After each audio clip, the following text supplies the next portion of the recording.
Good evening.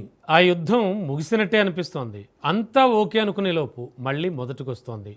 మెడకు పెడితే కాలుకు, కాలుకు పెడితే మెడకు అన్నట్టుగా తయారైంది. దీంతో పంచాయతీ తెంపడం నా వల్ల కాదు బాబోయ్ అంటున్నారు అగ్రరాజ్యాధినేత ట్రంప్. 2022 నుంచి రష్యా ఉక్రెయిన్ వార్ కంటిన్యూ అవుతూనే ఉంది. ఇరు దేశాల్లో దాడులు పెద్దాళ్లకు తెరపడడం లేదు. తీవ్ర ప్రాణ నష్టం, ఆస్తి నష్టం వాటిల్లినా కూడా తగ్గేదేలే అంటున్నారు పాలకులు. ఆ యుద్ధం కేవలం రష్యాకు ఉక్రెయిన్కు మాత్రమే పరిమితం కాలేదు, యావత్ ప్రపంచంపై తీవ్ర ప్రభావం చూపిస్తోంది. దీంతో ఐక్యరాజ్యసమితి సహా అనేక సంస్థలు శాంతి కోసం ప్రయత్నాలు చేసినా ఏమాత్రం ఫలితం లేదు. అన్స్టాపబుల్ వార్పై ఇవాల్టి స్పెషల్ డిబేట్.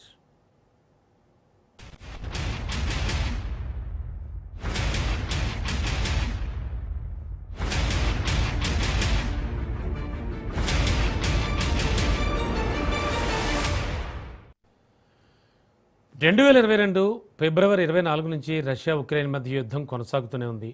భీకర పోరుతో ఇరు దేశాలు ఉక్కిరిబిక్కిరవుతున్నాయి. అయితే 4 ఏళ్ల తర్వాత స్పీడ్ పెంచింది మాస్కో. ఉక్రెయిన్పై శక్తివంతమైన హైపర్సోనిక్ బ్యాలిస్టిక్ క్షిపణి ఒరిష్నిక్ సహా అలాగే ఇంకా క్షిపణులు, డ్రోన్లతో విరుచుకుపడుతోంది. కీవ్ నగరంపై మున్ముందు భారీ దాడులు ఉంటాయని రష్యా సంకేతాలు ఇచ్చింది. ఉక్రెయిన్ ప్రెసిడెంట్ జెలెన్స్కీ విధాన నిర్ణయాల్లో కీలకమైన భవనాలు, రక్షణ రంగ పరిశ్రమలు, కమాండ్ సెంటర్లు, డ్రోన్ తయారీ కేంద్రాల లక్ష్యంగా దాడులు ఉధృతం చేస్తామని స్ట్రాంగ్ వార్నింగ్ కూడా ఇచ్చింది. వెంటనే కీవ్ నగరాన్ని వేడాలని విదేశీ దౌత్యవేత్తలు, పౌరులకు సూచించారు మాస్కో పెద్దలు.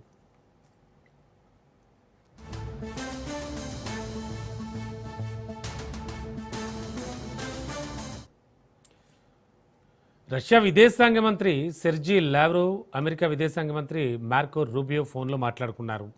రానున్న రోజుల్లో మరిన్ని దాడులకు అవకాశం ఉన్నందున కీవ్లోని అమెరికా దౌత్య సిబ్బందిని ఖాళీ చేయించాలని రూబియోకి లావ్రోవ్ సూచించారు. దౌత్యవేత్తలు, పలు అంతర్జాతీయ సంస్థల సిబ్బంది, విదేశీయులు సాధ్యమైనంత త్వరగా కీవ్ను వేడండి, మిలిటరీ, పరిపాలనా భవనాలకు సాధారణ పౌరులు దూరంగా ఉండాలని రష్యా విదేశాంగ మంత్రిత్వ శాఖ విడుదల చేసిన ప్రకటన దుమారం రేపుతోంది.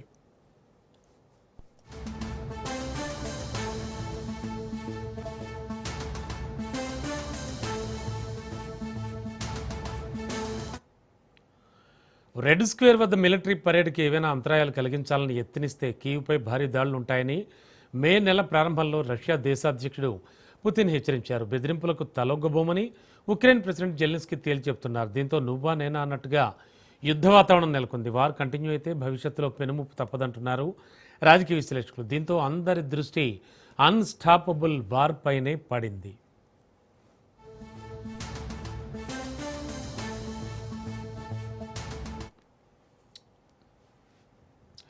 అసలు ఎవరికి వాళ్ళు యుద్ధాన్ని ఆపరా? ముఖ్యంగా రష్యా ఏం చేస్తోంది, ఏం ఆలోచిస్తోంది? కేవలం ఈ యుద్ధం ఆ రెండు దేశాల మధ్యనే కాదు, యావత్ ప్రపంచ దేశాలకి చాలా వరకు ఎఫెక్ట్ పడేటువంటి అవకాశం ఉంది. ఆ అవకాశం కనిపిస్తోంది కూడా. మరి ఈ నేపథ్యంలో అసలు ఈ యుద్ధం ఆగదా? ఎందుకు ఆగదు? ఎవరి దగ్గర ఏ ప్రాబ్లం ఉంది? ఇవన్నీ చర్చిద్దాం. మనతో పాటు senior analyst and journalist Pentapalli Pullarao sir ఉన్నారు. సార్తో మాట్లాడదాం. Sir, good evening.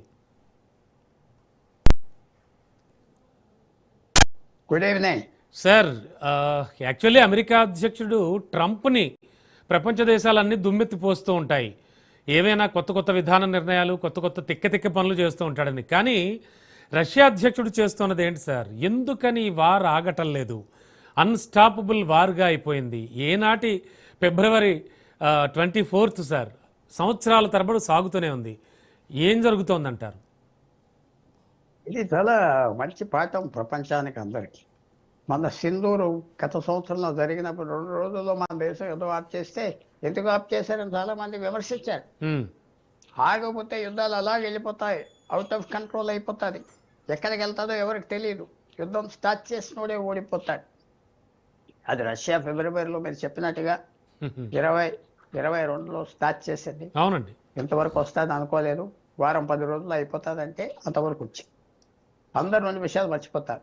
రష్యా ఏమనుకున్నదంటే యూరోప్లో యూనిటీ ఉండదు, ఎవరు సపోర్ట్ చేయరు, జెలెన్స్కీని అమెరికా కూడా సపోర్ట్ చేయరు అనుకుంటే వాళ్ళందరూ సపోర్ట్ చేశారు, డబ్బిచ్చారు, ఆయుధాలు ఇచ్చారు.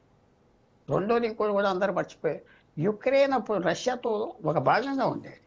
యుక్రెయిన్ అన్ని ఏరియాస్ కంటే రష్యాలో advanced science, advanced industry, advanced వ్యవసాయం యుక్రెయిన్ దగ్గర మొత్తం 90% రష్యా న్యూక్లియర్ బాంబ్స్ అని అక్కడే ఉంటే 90లో స్వతంత్రం తీసుకున్నాక వాళ్ళు అన్ని తిరిగి ఇచ్చారు రష్యాకి ఒక అగ్రిమెంట్గా.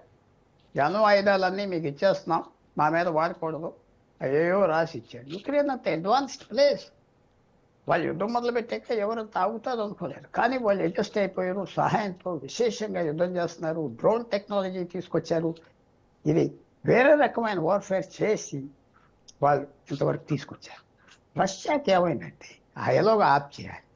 ఓడిపోయినట్టుగా ఆగితే మనం ఇంక బతకలేం. అక్కడ పుతిన్నే తీసేస్తారు. దేశం ప్రపంచం అంతా మనం నవ్వుతుంది. ఏదో రకంగా ఇప్పుడు ఎక్కువ బాంబులు వాడేసి నాశనం చేసి కీవ్ని బయటకు వచ్చేద్దాం, గెలిసేమని డిక్లేర్ చేద్దాం అనే వ్యూతో ఉన్నారు. రష్యాకి యుక్రెయిన్ ఎంత భయం అంటే మే 9వ తారీఖు ప్రతి సంవత్సరం గత 81 సంవత్సరాలు రెండో ప్రపంచ యుద్ధం అయిపోయాక అది విక్టరీ డే అని సెలబ్రేట్ చేస్తాం. మన మే 9వ తారీఖు వ్లాదిమిర్ పుతిన్ బ్రతిమాలి అమెరికాని అందరినీ ఈరోజు మా మీద బాంబులు వేయని చెప్పని యుక్రెయిన్తో ఆప్ చేశాడు. ఎందుకంటే అది డిస్టర్బ్ చేసేస్తా ఉన్నారు జెలెన్స్కీ. యుక్రెయిన్ 3000 మైళ్ళ దూరం ఉన్న మాస్కోలో మీ పెరేడ్ని మేము పాలు చేస్తాం అంటే అంత భయపడిపోయాడు. అంత యుద్ధం చేస్తాం యుక్రెయిన్. కానీ రష్యా దగ్గర ఎక్కువ బ్యాలిస్టిక్ మిసైల్స్ ఉన్నాయి. అంటే 2000-3000 మైళ్ళు వెళ్ళే మిసైల్స్ అవన్నీ వాడతారు, నాశనం చేస్తారు. తిరిగి కొట్టలేదు ఆ విషయంలో యుక్రెయిన్. అప్పుడు యుద్ధం ఆగుతారు.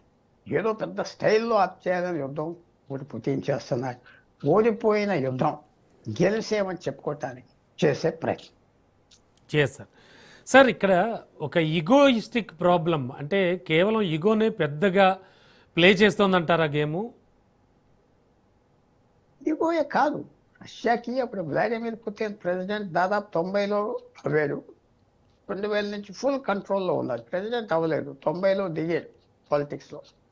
ఒక విశేషంగా అధికారం సంపాదించుకోవటం మొదలుపెట్టాడు. 2000 నుంచి కూడా 26 సంవత్సరాలు ఫుల్ కంట్రోల్ రష్యాలో. అలాంటి సమయంలో రష్యాకి చాలా దేశాలు వదిలేసి వెళ్ళిపోయిన ఆయిల్, అదే చమురు, మినరల్స్ అన్ని ధరలు పెరిగిపోవడం వల్ల విపరీతమైన డబ్బు రష్యా చేతికి వచ్చింది. ఆ డబ్బు రావడంతో ఆయనకి ఈగో డెవలప్. 600-700 సంవత్సరాల నుంచి సంపాదించిన భూమి రష్యన్ రాజు అంతా పోయింది చాలా వరకు. మనం కొంచెం సంపాదిస్తే మనం హిస్టరీలోకి వెళ్ళిపోతామని మొదలుపెట్టిన వ్యవహారం ఇదంతా. వ్యక్తి కోసం మొదలుపెట్టేది. మీరు చెప్పింది ఈగో అంటున్నారు. Ego, history.